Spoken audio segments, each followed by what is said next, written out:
So, good morning to all of you.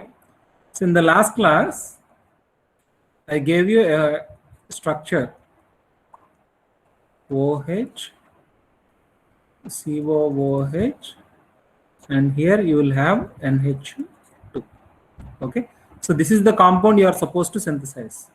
So, you actually sent me answers like this.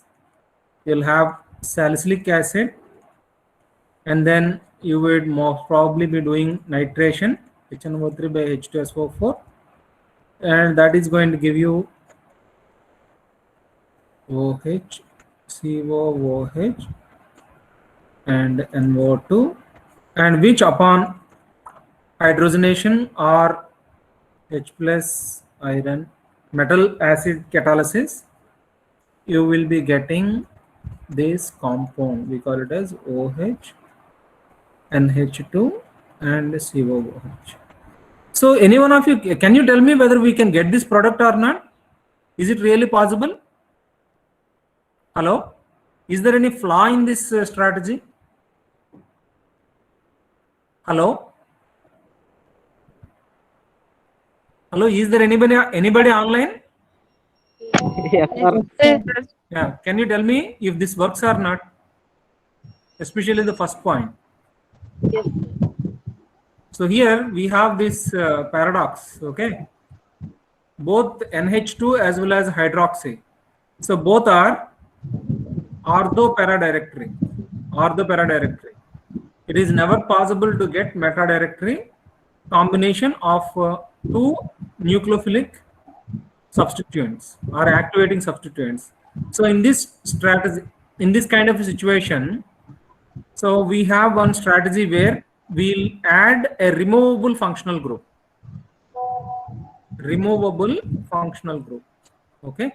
So whenever we have a hydroxy group, it is ortho-para directory. So oncoming functional group should go to either ortho position or para position. Further, we have here carboxylic acid group. Carboxylic acid group is actually meta directory. So it will let the group to go over here or here. Okay. So, but as far as hydroxy group is concerned, it prefers it forces the oncoming group onto the para position, because here you will have steric hindrance. That's the only option. So if you are adding 1:1 ratio compound and nitration mixer, then you will end up in having OH, COOH, and NO2. Okay, paranitro salicylic acid. Are you getting my point or not? Yes, sir. Okay, now what Yes, we will do? We will do reduction, metal acid reduction.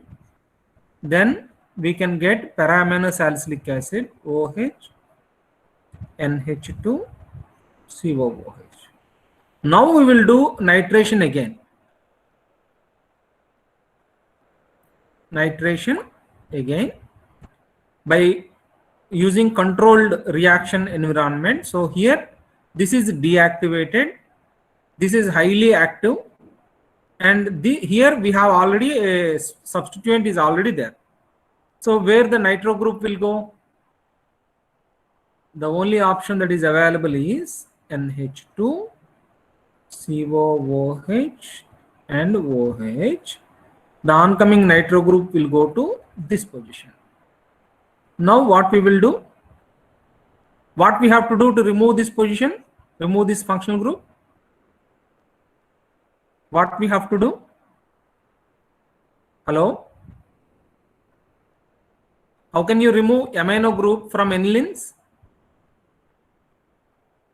One is in the first step, diazotization.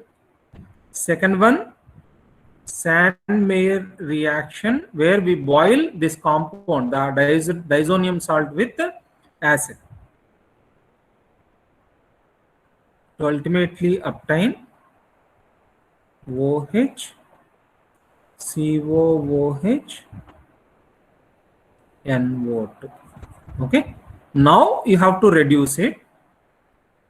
metal acid reduction will give you this compound NH2 OH COOH.